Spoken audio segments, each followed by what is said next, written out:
Good afternoon, RGEA members and guests. Welcome to today's webinar, Holiday Fitness, presented by Andrea Henry of Brookdale Senior Living, a sponsor of RGEA. I am Daryl Davis Fulmer and excited to serve as your host today.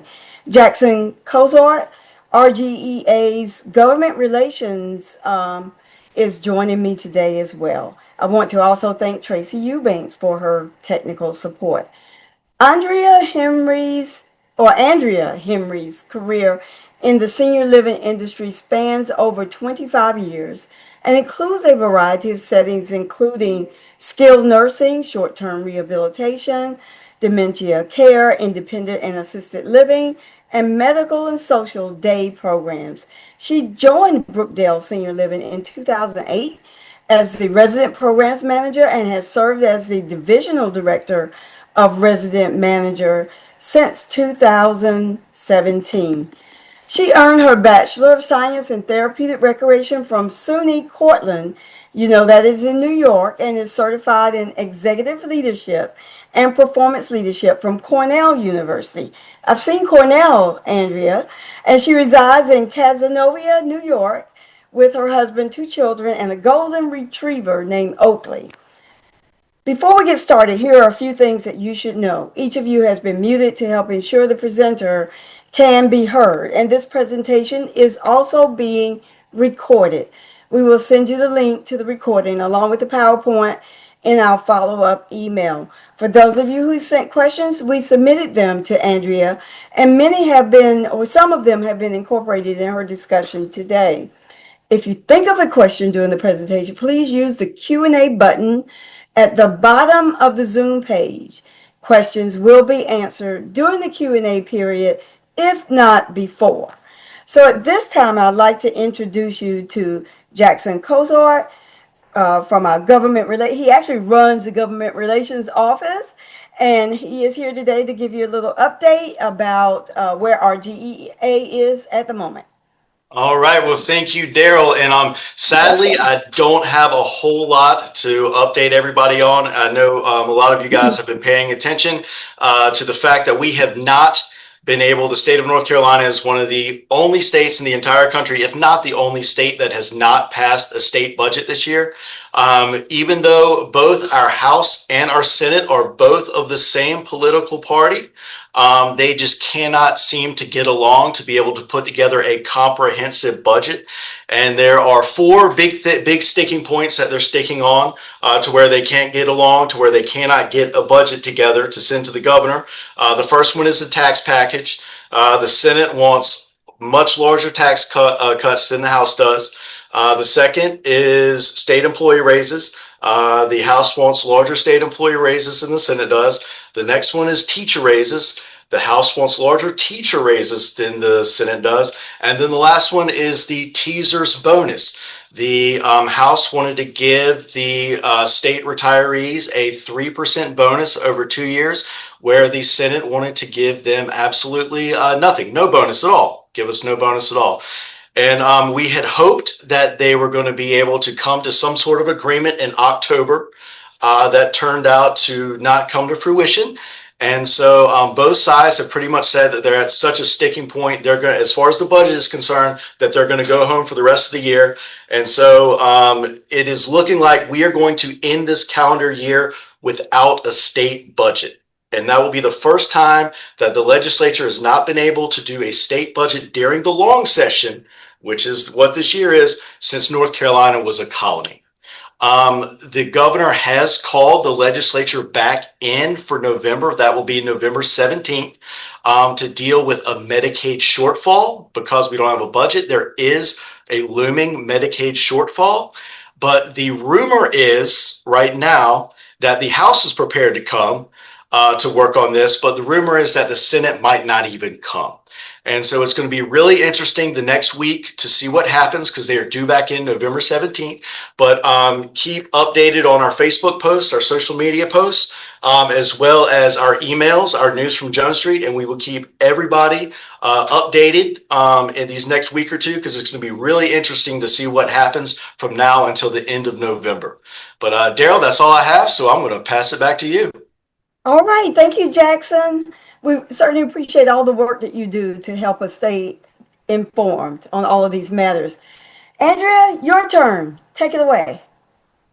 All right. Thank you so much. Thanks, Daryl and Tracy, for welcoming me back to chat with you all this year. I'm really excited to be with you today. Before we get started in the formal presentation, I've got a couple of questions to ask the audience to get you thinking a little bit about health, what healthy means, what healthy looks like for you, what healthy looks like in your traditions. So, question number one, what does a healthy holiday look like to you? You don't have to answer that out loud in the chat box, but feel free to type in your answer if you'd like. We know this looks and feels different to each of us, and you're the only one with your answer to this question. Second question is, what's one healthy tradition you'd like to start this year? If we take a moment to just pause and deliberately think about this, what healthy tradition would you like to start this year?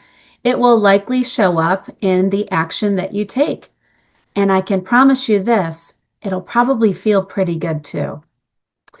So let's get started here. Our presentation today is titled Staying Strong, Energized, and Balanced This Season. And you can see an anonymous quote on the screen to get us thinking about the value of the holiday season. For some, this season will bring joy, connection, and celebration. For others, the word season, as we think about what do you believe a season is defined as? For others, it can stir up, the holidays can stir up stress, loss, loneliness. Many of us are juggling financial pressures, family dynamics, work deadlines, and emotional ups and downs. Can any of you relate to the feeling of being pulled in a dozen directions all at the same time, particularly during this holiday season? As we move through today's session, I invite you to write down 3 simple things that you'll commit to doing, small positive actions that can bring more joy to you and inevitably those around you. Because even small shifts can lead to big improvements in your overall well-being. So let's make this a season that truly nourishes your mind, your body, and your spirit. This season is also a great time to focus on your energy, your independence, and your joy. Joy comes from connection, movement, gratitude, and taking care of ourselves, not perfection. It's important to hear that. It's not about perfection. It's not about making sure you're doing all the things you feel as though you may be expected to do. Small, consistent actions equals big long-term benefits. I'm going to say that again later today. Small changes today can make a big difference for tomorrow's vitality.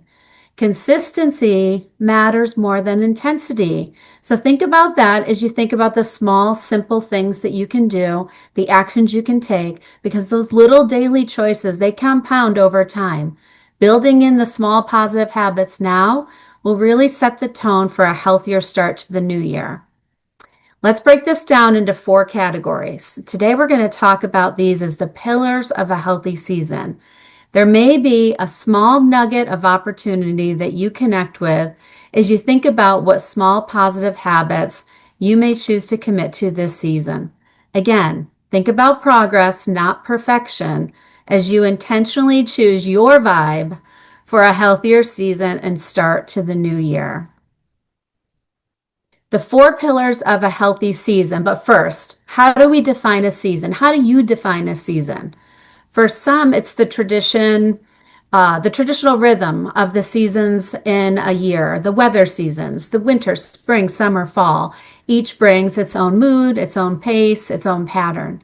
For others, it may be the seasons of life. The season when you are single, newly married, raising young children, maybe raising your grandchildren, guiding teenagers, or adjusting to that empty nest feeling. Some of you may be navigating new beginnings after a separation or maybe a loss of a loved one. No matter where you find yourself, each season of our life comes with its own challenges and opportunities, and it shapes how we care for ourselves. Our movement, nutrition, rest, and connections all evolve as life shifts around us. And then cue the holidays.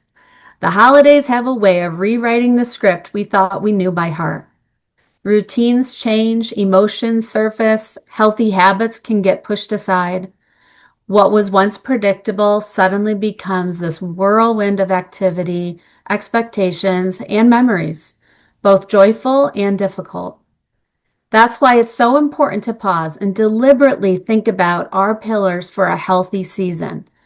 A simple, powerful foundation that can help us stay grounded no matter what life, the government, or the holidays bring to us. So, number one, movement is medicine.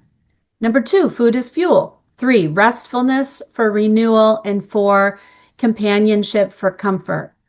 Let's start making our way with the why and begin with why does moving our body matter so much?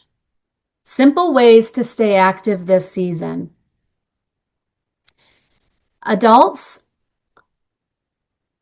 oh, excuse me. I'm sorry. I was starting to read something from the note that I wasn't intended to read. So let me just back up for a second. Let's talk about movement. Movement is more than exercise. It's how we engage with life. The CDC research tells us that adults 65 and up who stay active have up to 30% lower risk of falls and chronic disease. 30%. That's a really big deal. Throughout my 25 years in senior living, I have witnessed the negative impact that one single fall or chronic disease can have on someone. Maintaining your strength and mobility, it's a choice.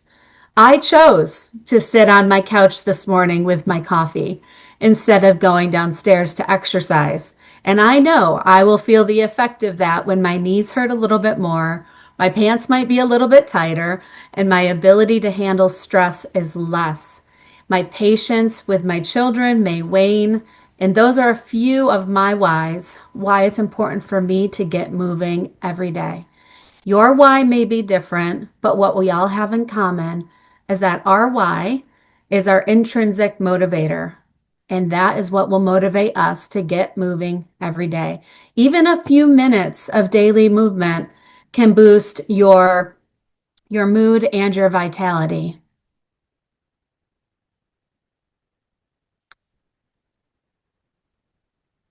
Movement, it doesn't have to be a gym session. It's about weaving that activity into your day. Many moves matter. For example, taking a 2-minute movement break, marching in place. You could be doing that right now. Climbing the stairs instead of the elevator, dancing to music. Do some seated stretches or maybe even some chair yoga, which we can find online on YouTube, a quick search on the web. All these mini moves can help keep your joints flexible and your body stronger. An unintended bonus may be that once you commit to just 2 minutes, you may find yourself doing a little bit more because it feels good. Getting started is usually the hardest part. A question that came in was about cold weather activity. Cold weather activity looks different for everyone. While some like to be in cold weather and do outdoor activities, I think the question was more geared around what can we do indoors. I know we're in different weather situations now, and cold weather can certainly make us less active. But again, those short, frequent bursts of movement can still strengthen muscles and boost your circulation. 'Tis the season for mall walks, online classes from the comfort of your or maybe your friend's home. If you are into sports, bowling are good options, swimming, water aerobics, table tennis, also known as ping pong, and indoor pickleball, if you've picked up that trend, are also great options to get moving. Combining movement with connection with a friend supports both your body and your mood. And lastly, balance boosters. A balance boost is a great way to sneak in a quick activity during your normal day-to-day routines and can also be a big way to reduce your risk for falling. Here are a few actual things you can start doing today. For example, heel to toe stand while waiting for your pot to boil or your microwave to warm up your coffee. Those heel to toe stands can help strengthen your stabilizer muscles. Very important to improving balance and reducing falls. Side leg lifts. Think about when you're cooking. Maybe you're cutting up some carrots. Those side leg lifts, extending your leg from side to side out at the side, strengthens your hips, which also improves your stability. And then there's single leg stands while brushing your teeth, for example, improve ankle stability and core balance. Switching legs as you move from your upper teeth to your lower teeth or halfway through your toothbrushing cycle. Remember, it's the small, consistent actions that equal big long-term benefits. Daryl and Tracy shared another question that came in ahead of this presentation, and it was, when should you not exercise? According to the American College of Sports Medicine, general exercise guidelines point out that if you have health constraints, for example, medical conditions or a recent injury, you should consult your physician before beginning any new exercise program. If you have an acute illness that's accompanied by fever, chills, or maybe you have a new infection or experiencing cardiovascular symptoms, always seek medical evaluation for guidance. And again, always consult your physician before you begin any new exercise program. Okay, that's different than these little sneak it in balance boosting in 2-minute moments. So, if there's any question at all, seek your physician's guidance. Let's move on to our next pillar for a healthy season. The National Health Institute tells us that activity is vital, but nutrition often plays a bigger role in overall health management. Food as fuel for longevity. Food is fuel, but it's also comfort and connection. This season, aim for balance. Enjoy the flavors of the holiday while also nourishing your body with what it truly needs. Consider your relationship with food. Does it serve you well? Or do you need to break up and find a better companion? Whole foods, omega-3s, and vitamin D and calcium are all focal points as we talk about food as fuel. Whole foods give us steady energy and essential nutrients, and they help us feel satisfied without that crash that you feel with the processed foods and processed treats in particular. Some examples of whole foods you'll see on the slide. They include colorful salads, roasted vegetables, oatmeal topped with fruit, grilled chicken, beans, lentils, brown rice, and quinoa. Omega-3s are essential for brain and heart health. And again, you'll see some examples on the screen. They've been also shown to reduce inflammation, support memory, and protect the heart. So if you can start to weave in some of these items into your cooking and your diet throughout the holiday season, you will feel the impact, and it will be a positive change, including baked or grilled salmon, tuna, and oatmeal topped with walnuts. With shorter winter days, it's easy to fall short on vitamin D. I live up here in central New York, and the cloudy winter season is upon us, so I am relishing the sunshine when it comes out once every couple of weeks, and so I'll be sure to get outside and enjoy that natural sunlight for my vitamin D. But in the meantime, I'll rely on supplements and some of these other options to support the vitamin D with calcium-rich foods, keep my bones strong, and of course to support a healthy immune system. Some examples include fortified milk or plant-based milks. My children have a slight obsession with Fairlife chocolate milk.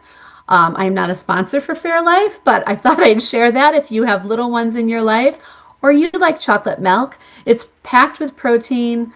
It's a lower sugar option, and bonus, it doesn't expire quickly.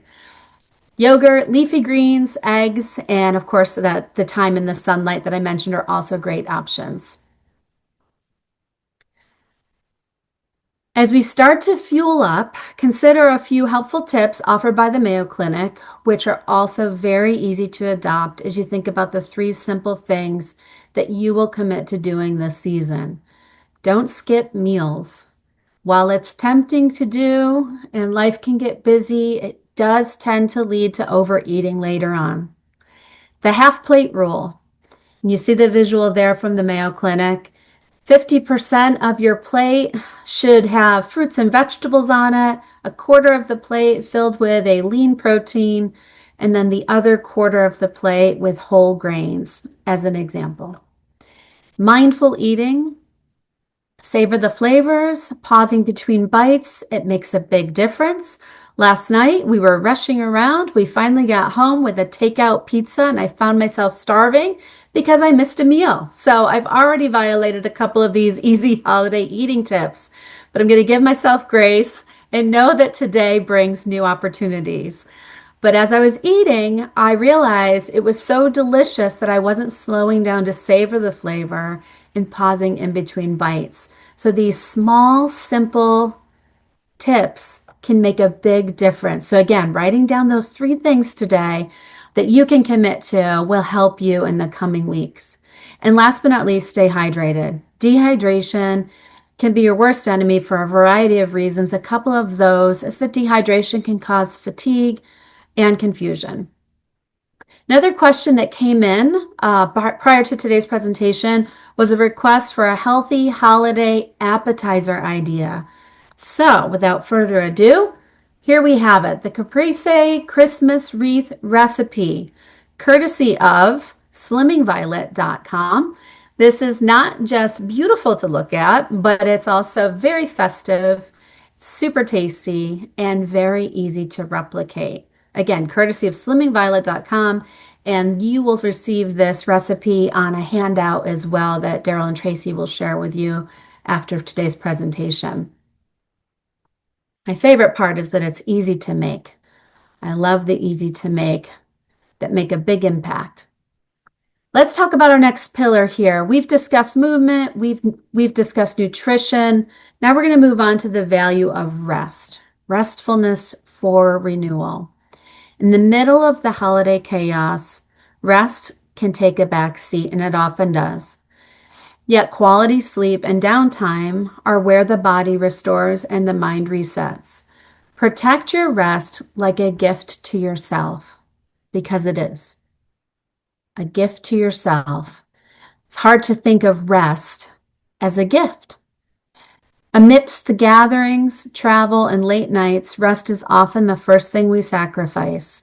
But sleep isn't a luxury. It's one of the body's most powerful tools for healing and renewal.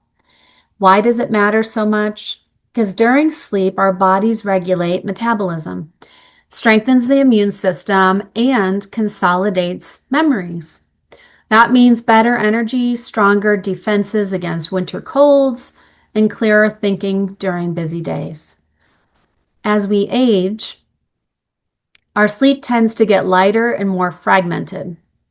We have a lot on our minds. This is very normal, but it also means we need to be more intentional about our sleep environment and routines. So try to go to bed and wake up around the same time every day, even during the holidays. Aim for 7 to 9 hours per night and consistent sleep-wake times. How do we do this when we have so much going on and taking up the space in our thoughts? My favorite Peloton instructor, Robin Arzone, says, if the stressful or negative thoughts between your ears aren't paying rent, evict them. I love that. I wrote that one down. I've shared it a number of times with my friends, and I remind myself of that as well. It's not helpful to have those things circulating through your mind when you're trying to relax your mind to get that really vital sleep that you know you need to be a healthier version of you. Trying to disconnect the stress from your sleep can be a challenge. When we're stressed, our bodies, oops, I think I went too far. Sorry about that. When we're stressed, our bodies release cortisol, which is the fight or flight hormone that keeps us alert and ready for action, which is the opposite of what we need for deep restorative sleep. Breathing is a simple relaxation tool that is free and easy to do. Some of you may recall the exercise we did together if you were on last year's presentation with me. but may not recall the sequence of breathing. It was a little different than what I'm going to introduce to you this year. This year, I'd like to share a technique called box breathing. It accomplishes the same effect by calming the nervous system and lowering the heart rate. And it goes like this. You inhale for 4 seconds, hold for 4 seconds, exhale for 4 seconds, and then pause for 4 seconds before you take your next 4 second breath. So it's 4, 4, 4, 4. And if you have the visual, it creates a box, hence box breathing. So I invite you to join me, if you so choose, to try one round together as we practice our box breathing, because it does take practice.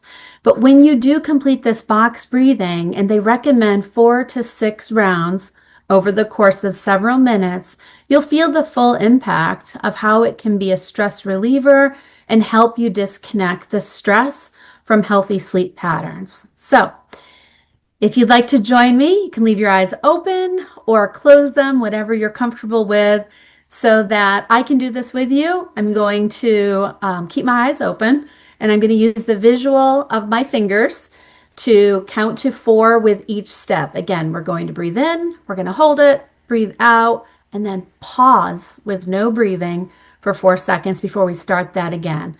And let's do 2. Let's do 2 rounds to get the full impact rather than 1 round. Okay, so if you want to join me, here we go. We're going to take a deep breath in, hold it, exhale, and pause. Deep breath in, hold it, exhale, and pause. If you were to do that 4 to 6 cycles, it would take a few minutes, and you would feel the full impact that would help release the tension, help you decompress from the stress of your day, and it would lend itself to being more relaxed so you can fall into that deep, restful, restorative sleep that we all need to be the best version of ourselves. Another wonderful thing to do as you prepare for a deep sleep is to just do some stretching, some light stretching before bed. Helps with your circulation. It sometimes is paired with just deep breathing in general, so it's a nice practice to get into. You may have heard some of these other nighttime tips before, but they're solid tips and worthy of a good reminder. An hour before bed, start signaling to your body it's time to wind down, avoiding alcohol, avoiding caffeine. Dim the lights, lower the noise, and put away the bright screens. That blue light on your screen tells your brain it's still daytime. If you're lying awake and you can't fall asleep, don't force it. Get up, move to a quiet spot, read or journal for a few minutes, and then return to bed when you are feeling a little bit more drowsy. That helps your brain reassociate your bed with rest, not frustration. So if you're restless, get up and find your reset. So you think about staying balanced through the holidays. It's not just about how we move or eat or rest. It's also important to think about how and who we connect with. Companionship is one of the most powerful sources of comfort and resilience that we have. Just like good food or rest, human connection is essential for good health. It keeps us grounded, lowers our stress, and reminds us that we're part of something bigger than ourselves. During the holidays, companionship helps us feel seen and supported, whether that's family, friends, neighbors, or community groups. A quick conversation or a shared laugh can make a lasting difference. Quiet time is important for reflection and recharge, especially during our busy seasons. But staying connected balances that solitude. We all need reminders that we matter. One way to feel connected is to reach out. A simple call, a note, or a visit can brighten someone's day and strengthen your own sense of belonging and connection as well. When we take time to rest, to move, to nourish ourselves well, and to connect with others, we can create that balance from the inside out. Companionship reminds us that health isn't just physical, it's also about belonging, purpose, and shared joy. We talk a lot about these things in our senior living environments, and we do believe that that sense of belonging and that connection is often one of the most important things that we can do to serve and support seniors as they transition in that season of their life.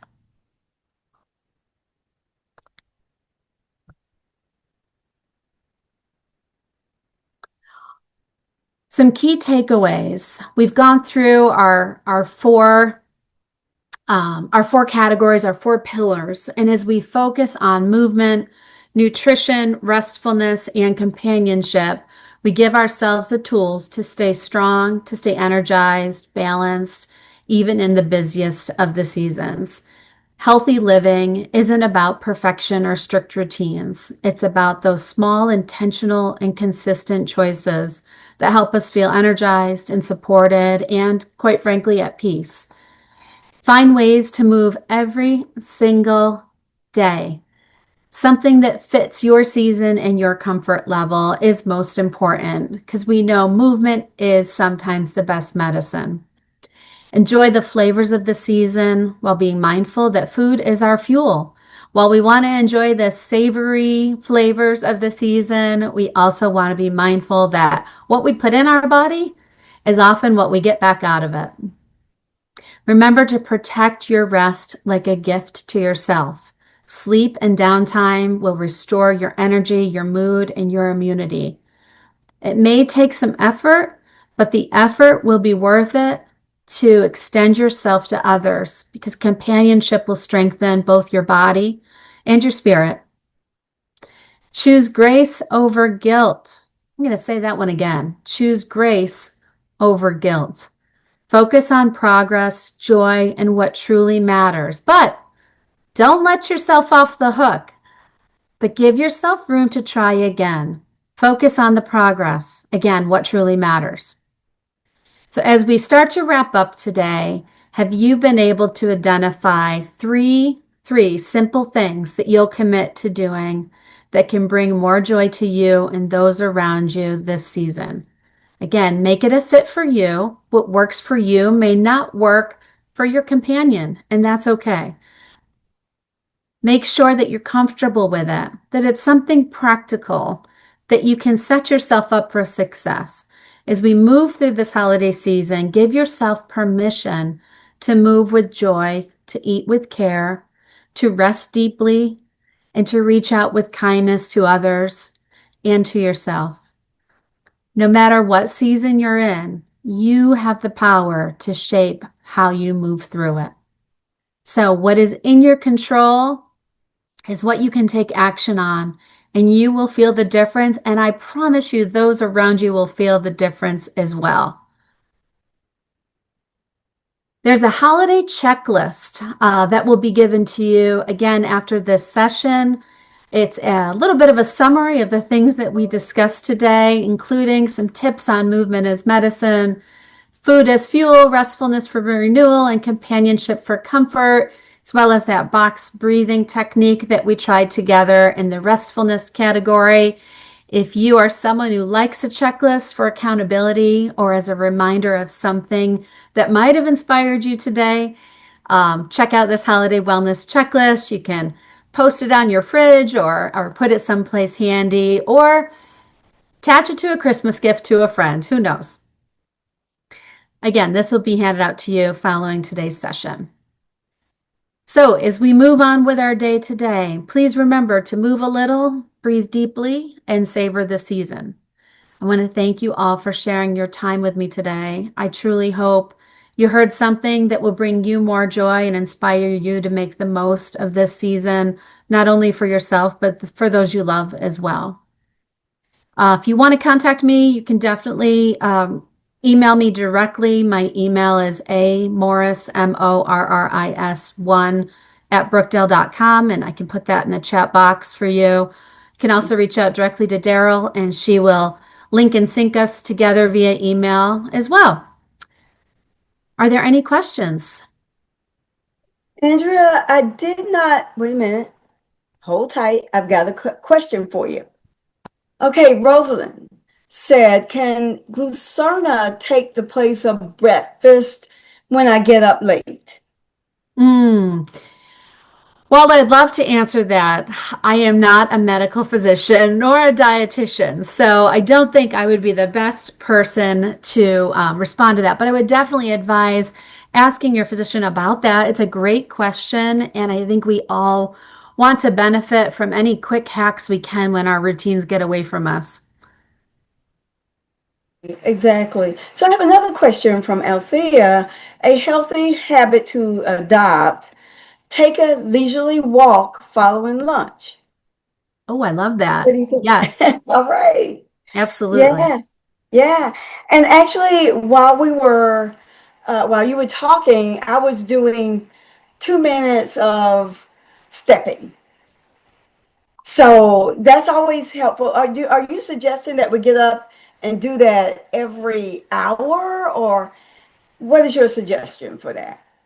If you can do two mini movements an hour, hats off to you. That's fantastic. And if you want to commit to that as one of your three simple commitments today, I would even recommend putting a little reminder alert in your phone. Everyone carries these around these days, right? A little alarm that goes off once an hour at the top of the hour can remind you. And if you attach a fun ringtone to it, it could motivate you to get up and do that 2 minute exercise. It's amazing how quickly an hour can go by. I mean, just since Yes. we've been together, it's been an hour, Daryl, since we got on, and Yes. I haven't stood up from my chair not once. So, Right. an hour goes by quickly. Again, we could be marching in place here or doing, if your video's off, I'd look a little silly doing arm stretches above my head right now, but you can do these things while you're doing other things. You just need to be mindful of it. Yes, absolutely. So CD has asked for 70 plus year olds. Is 2 miles a day enough? Or what else is needed? 2 miles a day is exceptional. Keep going. I love Mm-hmm. that for you. That's Again, right. consult with your physician what works for you. I don't have the ins and outs of your physical health condition, what your health history is, what your goals might be, and how to have workarounds if you need them. So I don't know the intimate details of your situation, but hooray for you for 2 miles a day. I think that's fantastic. Yeah, I do too. And Althea again said health looks like games and reminiscence. So Yeah, I yeah, it love that. does. So, Yeah. some of my favorite days in my own home are family night table games. We get the Monopoly board out or play a card game or whatever it is that we let the kids choose so that they want to be involved, right? And those are some of the best times. Yeah, and healthy for you and seasons for you. It's going to look different for each of us, as I mentioned earlier. But knowing what that looks like for you and making time to prioritize it, it's the greatest gift you can give to yourself and those around you. Yes, absolutely. And from Pearls, she says, thank you for the information. Very helpful. Thank you. I'm glad you found it helpful. That's the Yeah. goal. Yeah. Does keeping up with daily steps count? Ask Rosalind Of or course it Rosalind. does. Every movement is good movement. And if you're tracking your daily steps and setting goals and achieving those goals, you're doing it. You're doing it and keep doing it. It's excellent. Right, I think so too. So the four pillows that you talked about, um, movement is medicine, food is fuel, restfulness for, um, I can't read my own writing. What was that? Renewal? Renewal, Yep. and then companion for comfort. I think if we all follow those, that would be great. And Cheryl has said smart cell phones are great trackers too. And I do know that some people don't know how to use the little trackers that come with their phones, but that is a great tracker. Yep. Yep. Yeah. Absolutely. Yeah. And the good old fashioned clock is too. If Oh, you, yeah. You got the clock there and you look at it once in a while and you tell yourself every hour on the hour, I'm going to do something. We used to rely on commercial breaks on TV, but with streaming services, you don't have those as frequently. Oh yeah, but you do with the. I have the old-fashioned commercial breaks, and sometimes you can get up and dance to the music. Absolutely. That might be another way that people can get, themselves involved in exercise. But I like those four pillars, and I think if we follow those, Andrea, I think we will all do better. Absolutely. And I think Mhm. honestly, if there's one thing you hear today, it's just take a step towards a healthier version of you. One step, one action can make a huge difference. And I remind myself of that every single day. And it takes effort. It takes an intentional mindset and a deliberate pattern to create these new behaviors, these new actions. But good for you. Showing up to this presentation, knowing it was about holiday fitness, is a step in the right direction too. So thank you. Thank you for dialing in, joining in the Zoom, and being here today. Really appreciate your time. Yes, I have one more comment from Oh, Althea. She thanks you for the wonderful information. It is a great precursor to enjoying a healthy holiday season, as well as extended quality of life, as well as possibly extended longevity. I think that's very well said. Thank you, Althea, for that that's great comment. feedback. Yeah, thanks for the Yes, comment. Appreciate it. yes. Absolutely. And all of these tips we can use all the time. They're not just for the holidays. So I'm just looking to see if I missed any questions. I think I got them all, and you had the ones from what was received earlier, and I think we're good. So at this time, I have a few more comments. I want to thank you so much for doing this for us, Andrea. We really appreciate you being with us today and to help us keep healthy during the holidays and beyond. Your tips are just wonderful, and also thank you for the handout that we will all receive following. Today. We will get that to you in the next couple of days. Um, if you have any other questions or comments that you think of later, you can just reach out to me at Daryl at rgea.info or contact Andrea if you have questions for her. Andrea, can you repeat your email address? Sure. Yes, it's A Morris one, the number one at Brookdale.com. And I dropped it in the chat box as well. So Okay, so it's there. Okay. you can see it I just there. Yep. Okay, wonderful. And certainly we can get it to you if needed as well, audience, in case you lose it or something. So don't forget that we have a survey that you will need to complete. We will send it to you in a follow-up email along with the link to the recording today. It's quick and easy to complete, and we need your responses back by Monday. Our next Lunch and Learn webinar will be held not next Wednesday, but on December the 10th, next month, on December the 10th at 12:30. It is also a Wednesday. And the title or the topic is RGEA 2025 State and Local Legislative Year End Recap. You definitely want to be there. Jackson, since we have a minute or so, did you want to say anything about that webinar?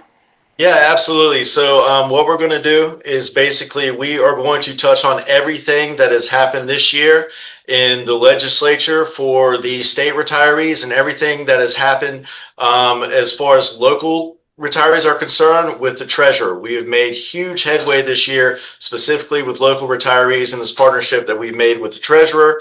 It's turned out so far great for both of us, the treasurer and RGEA, and we're going to go over the entire legislative session, basically from start to finish, with every single bill that has concerned retirees, what happened to it, where it is right now, and how it's going to affect us in the future. So it's good, and also we're going to try to leave about 15 to 20 minutes towards the end as kind of like an Ask Us Anything segment. So we're going to have our executive director, Tim O'Connell, on as well.